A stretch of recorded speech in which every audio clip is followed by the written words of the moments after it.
Hey guys, um, you might have seen my other video. Had the same shirt on. Just walking back to my car, and I did write up a video script for this one. I haven't gone over it, so this might not be the one I post, or I might post this one and redo it. But the other day I was thinking, a lot of people want to become real estate agents, and I would say,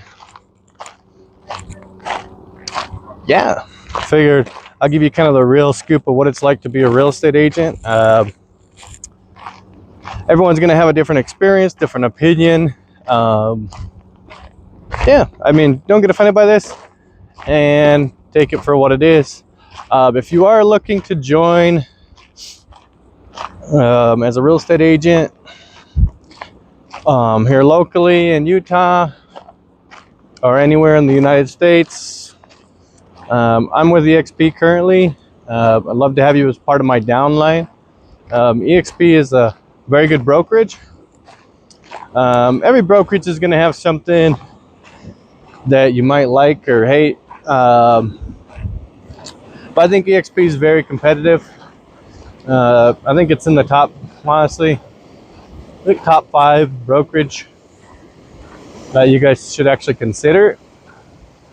Some would say it's the best, and I think a lot of people are under the opinion that a lot of active agents as well, and a lot of people that are looking to become agents are under the opinion that your brokerage is gonna make or break you.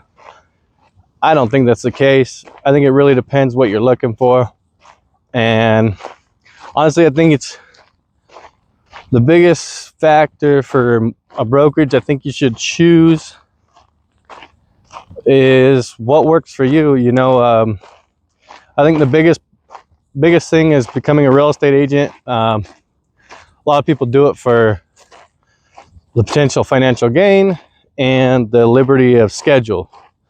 And what people don't let you know is having the personal accountability to show up for yourself, make the phone calls, have the awkward conversations, talk to people about buying or selling their home, when unfortunately the public opinion of real estate agents is very low. We get compared to used car salesmen, and honestly I don't think there's anything wrong with used car salesmen either. There are definitely some bad characters in both industries, and we kind of get a bad rep for it. I think personally, I believe in personal accountability, and I think a lot of people,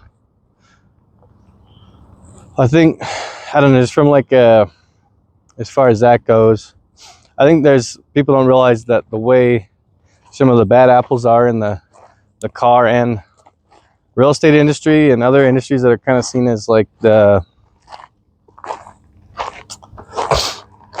I don't know, kind of the bad or the evil salesman or saleswoman that takes advantage of people and tricks them into buying a bad product. There definitely is that out there. I'm not going to say there's not. I think a lot of that is created though through the market, through the customer, and kind of it's the agent's fault as well for responding and not knowing how to navigate those situations with the general public or their potential customers. But it's a two-way street. But anyways, I digress. The agency, I want, like, obviously it'd be great if you worked with me. If you're starting a real estate career, come join me at my downline at EXP. We'll try and hold each other accountable. Try to make sure we, because I think that's the biggest thing. If you need an office setting, You know, I've seen that. It's good. It's definitely good to have the availability to be at a brokerage where you do have an office, where you can go meet people. Downside of that is a lot of the people that are in the offices aren't doing anything. They're not making sales. They're just being busy and socializing. That's a big thing I think people don't get. They don't know is going to be part of the game when they get into the real estate industry is you got to talk to people. Another thing that is kind of shocking to people, you might be very beloved in your social group, in your peer group, and you'll think, well, yeah, I have tons of friends. They'll just work with me. Have fun with that. You'll immediately see how people start avoiding you like the plague once they hear you're a real estate agent. And again, I think that just goes in the way that a lot of agents ask for business. Just inexperience of knowing how to do it. I've gone through it. I mean, I've made a ton of mistakes that most agents make, you know. I mean, I'm not saying I'm perfect, or definitely not. But I've gone through a lot of mistakes. If you join my downline, I can kind of help you avoid them, and hopefully this video helps as well. If you are joining the real estate, basically most brokerages will tell you to, you know, just kind of recruit your SOI, what they call it, sphere of influence, your friends, family, neighbors, etc. And that's a great source of business. I would recommend, you're gonna think that people, and you'll get both camps. You'll get people that will just support you and work with you, but you'll get a lot of people that just think you're not going to be able to get the job done for them and get them a good result, and it just makes your relationships kind of awkward with them, and they'll, especially if it's time for them to buy or sell something, they'll find some pretty creative ways to justify working you out of helping them. And you can't take offense to it. You just got to know that at that point, they believe you're too inexperienced to get the job done for them. I'm actually going to turn around because I'm going to be walking on some people doing their hike.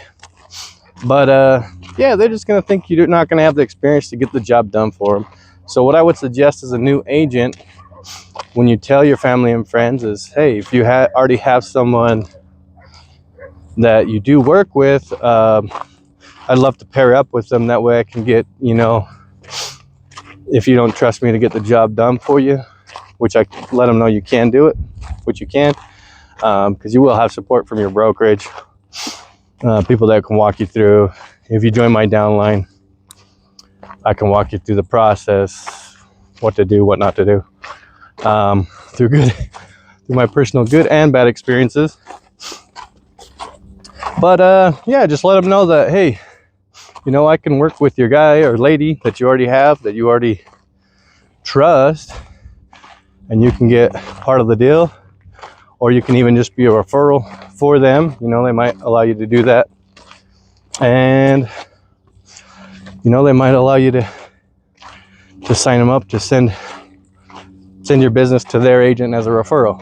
Who knows? Their agent might not be cool with that because they already have that relationship, and they're free to tell them no as well. But I mean, it's worth a shot, and I think you'll have a lot higher chance of getting your sphere of influence to work with you, especially out of the gate. Anywho, so that's the first tip. So just have an eye out for people to kind of not be as supportive of you as you think you might have. Unfortunately, a lot of your business is going to come from strangers, people you meet they're going to meet you through web searches, they're going to meet you through your marketing campaigns, cold calling, open houses, whatever it is that you do, TikToks, whatever, YouTube, whatever you do to find customers. That's going to be really what builds your career as an agent. Another thing as agents, as a new agent, you probably won't realize is you're gonna have everyone and their dog calling you to sell you stuff. Hey, we're gonna sell you this marketing package. Hey, we're gonna sell you this. And it's usually not, there are some that are very pricey, you know, thousands, tens of thousands of dollars a month.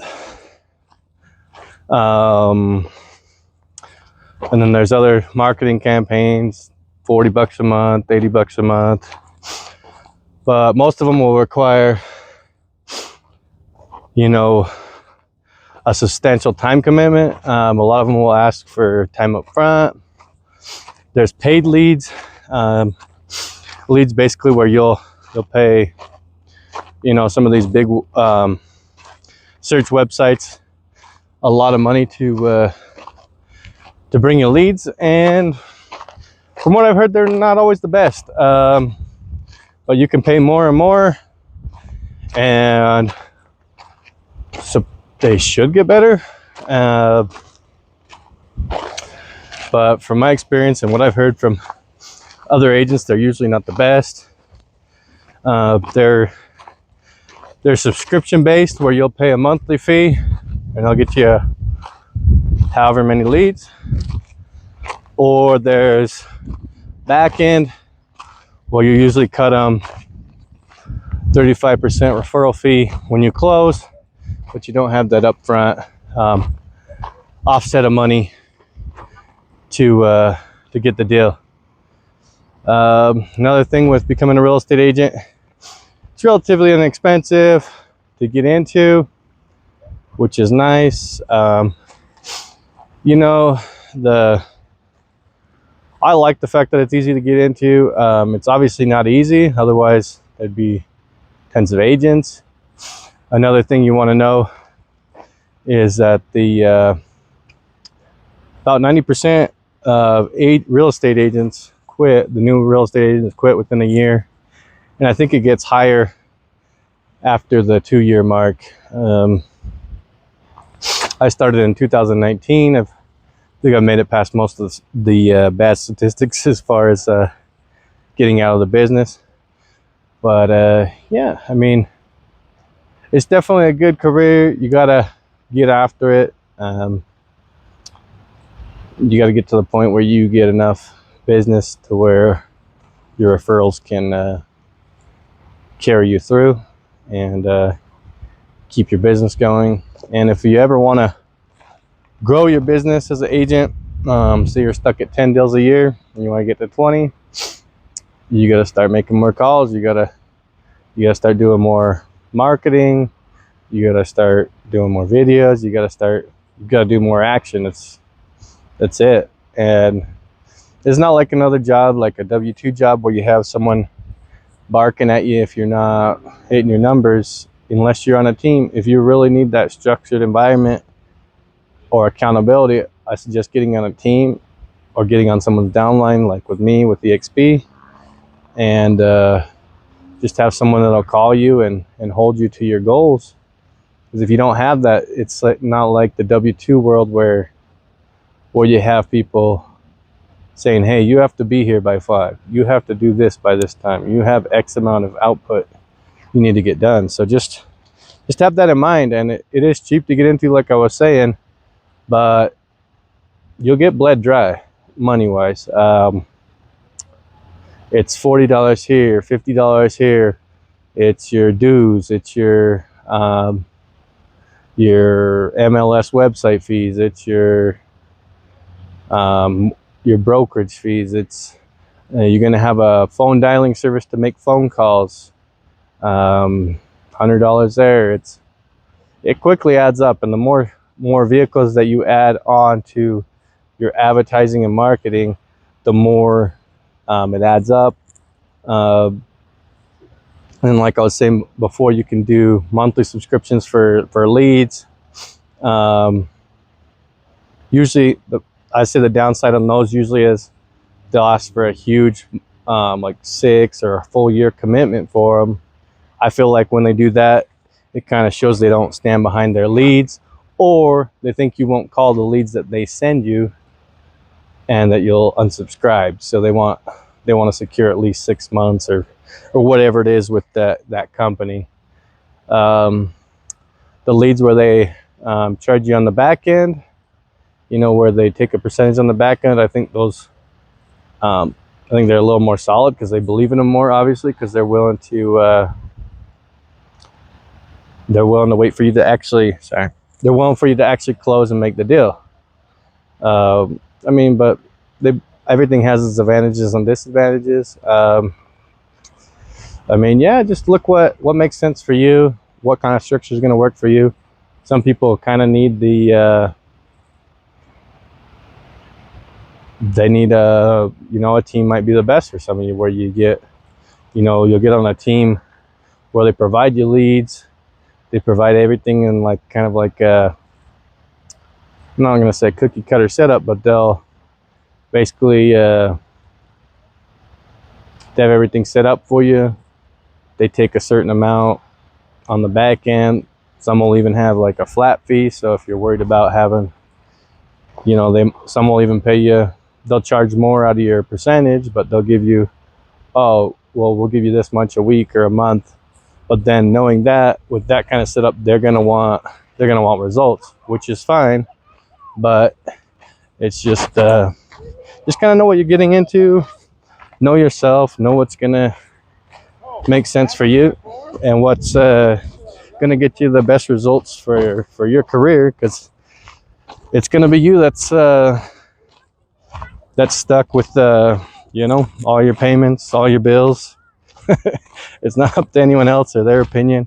You want to join the, I don't know, you want to join the, what some people might not consider a good brokerage, but it makes sense for you, and it's a formula that, with you knowing what helps motivate you, that will get you the best results. Do that. I mean, I'd love for you to join me here over at EXP and be part of my downline, and we can hold each other accountable for making calls and staying on task. But if that's not the setup that's going to work best for you, I mean, don't do it.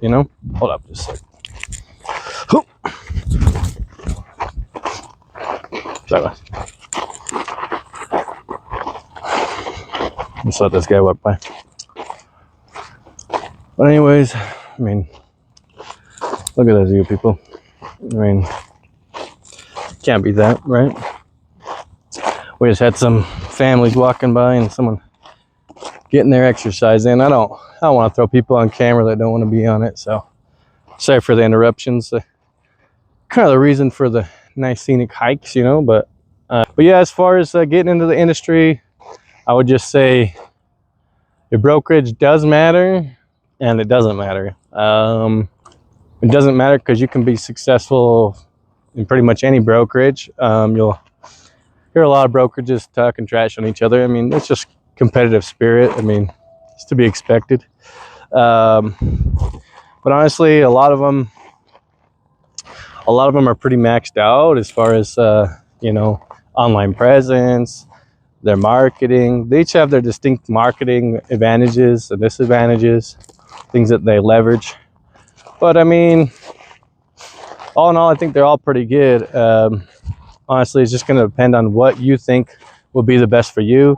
If you have questions about that and want to just give me a quick call and see, just kind of want to get my perspective on what I think some of these brokerages have to offer, I'll give you my opinion, and hopefully that'll help guide you to do what you need to do. Yeah, so I definitely suggest getting into real estate, even though it is not all gold and glitter like it's sold online. And I don't think I'm the only one. I think this is kind of a new phase, whereas a lot of agents kind of letting people know that it's definitely a good business, but you definitely have to treat it like that, and you have to be on your grind. You have to always be offering. Just always have to be working, otherwise you're not going to get anything. But yeah, I might have more to add to this, and I might redo this video. I think I might put this up for now. I did get the other day, I did have like 3 pages of notes on what I was going to say. But yeah, just be in mind that becoming an agent, you really got to watch out for where your money's going, what you're spending on it on. A lot of people promise you the world as far as what their product's going to do for you as far as getting customers, and I think it's all pretty much the same. It all comes down to at the end of the day,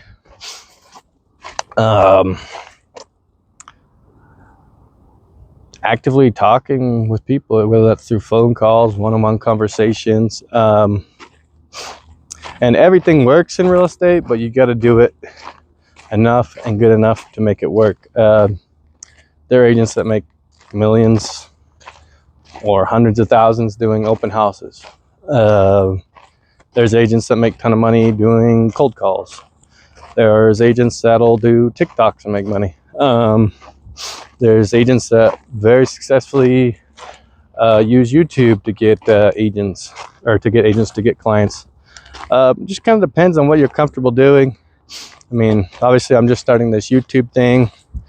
I've done cold calling, I've done door knocking. They're effective, and at the end of the day, you gotta pick up your phone and talk to people, and sell the service. Honestly, that's another thing that that's kind of like a shock as becoming a real estate agent. I think a lot of people don't realize that. You'd think it's about selling homes, about buying homes. It is, but it's really about selling the service, selling yourself as the best possible option to help your client or potential client to get what they need. That's the best home with the most convenient as possible at, if they're buying the cheapest price. If they're selling, they want to get the most out of their house. They want to know that you're confident with their biggest asset. So really what that comes down to is selling the service, practicing, just your listing presentation, knowing how to talk to people and how to instill confidence that you're the best option. And as a new agent, a lot of new agents find that hard. That's a thing you'll find as well. You'll think it's like other industries where you'll get into it and you'll have someone like hold your hand and walk you through, hey, this is how you do this is how you do that. It's becoming a real estate agent is it's a lonely world. You'll quickly find how there's a lot of good resources out there, but even in brokerages that have physical offices, you gotta think your broker, they have people coming to their door that more than likely within a year they won't see again, because they'll have to go back and do a W-2 job. So there's not much incentive for them to take the time to train you, to get you up to speed, especially when you don't have deals in front of you. They get a lot of people, well, how do I do this on this contract, or how do I do this? And it's a lot of hypothetical that never comes to fruition, because the agent's worried about how to do it, which is understandable. How to do X, Y, Z, do all the steps to get your customer the best result. But they don't focus on what's the most important, which is client acquisition and getting good at selling your service. That's the name of the game if you want to make money in this business. It's getting people to want to work with you. So that's going to be your advertising, your marketing, your cold calling, your door knocking, your open houses, whatever means you have to find people.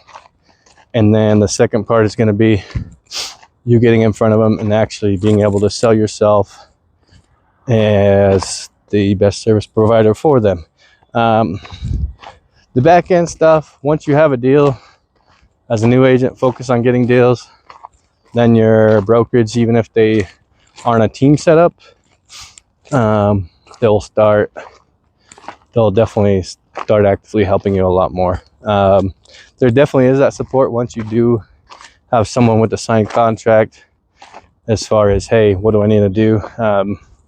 I've never seen that lacking. But when it's before the fact, where you're, hey, if I have a customer that has water rights and XYZ, and I think a lot of agents and a lot of people just go through scenarios in their head that never happen. And you know, just with the attrition rate in the industry, just these brokers just don't have the time or the financial incentive to really coach that hard to that. That is one good thing about the EXP setup. If you join someone's downline, you know, you don't make less money for being part of their downline. We could have a different conversation about the benefits of that. But it's like a team environment. Like, if you're a part of my downline and you succeed, that means I succeed. You know, I do better. And I can teach you how to recruit agents that can be part of your downline and just grow, you know. I mean, it's a good brokerage model.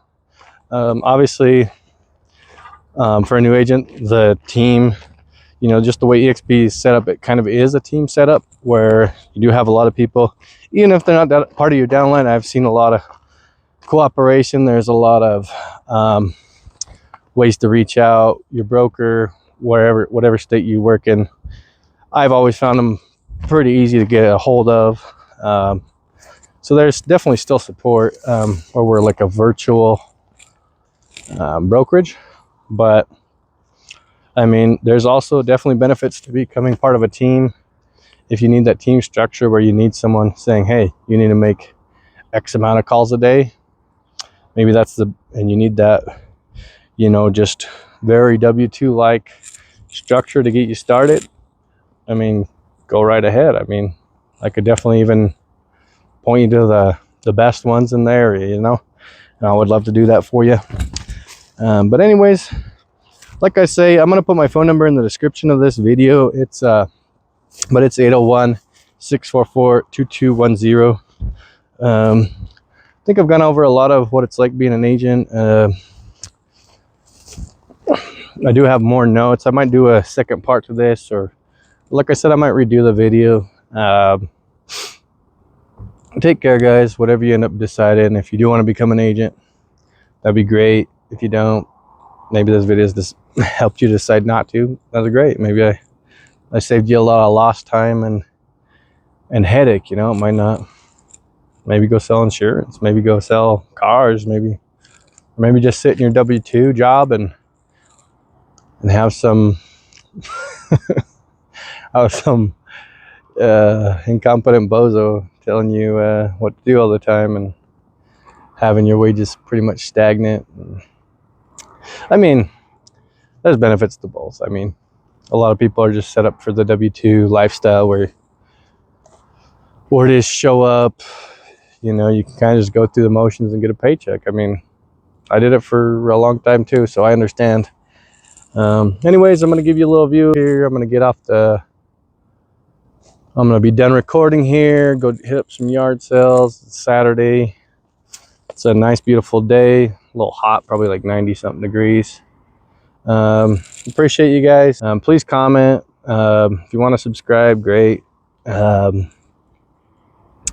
yeah, if you have any questions about getting into real estate, or you want to be part of a good brokerage, EXP is definitely a great one to join. Love to have you as part of my downline. If that's not the case, if that doesn't sound good to you, just give me a call and I'll steer you in the right direction. I believe I think I have a pretty good grasp on what some of the best brokerages are, some of the pitfalls to avoid. I think I've probably done everything you probably shouldn't do as an agent starting off. I think most agents do that, and I think that's part of why there's so much turnover.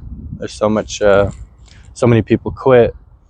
So if you want to avoid that and kind of just jump into a call with me, or jump into my downline and kind of avoid some of those pitfalls, I think it'll save you a a good year or two what the average agent will spend doing, wasting their time. Anyways, thank you guys. Appreciate you. Take care of your families. Always be safe out there. See you guys later. Bye. Oops.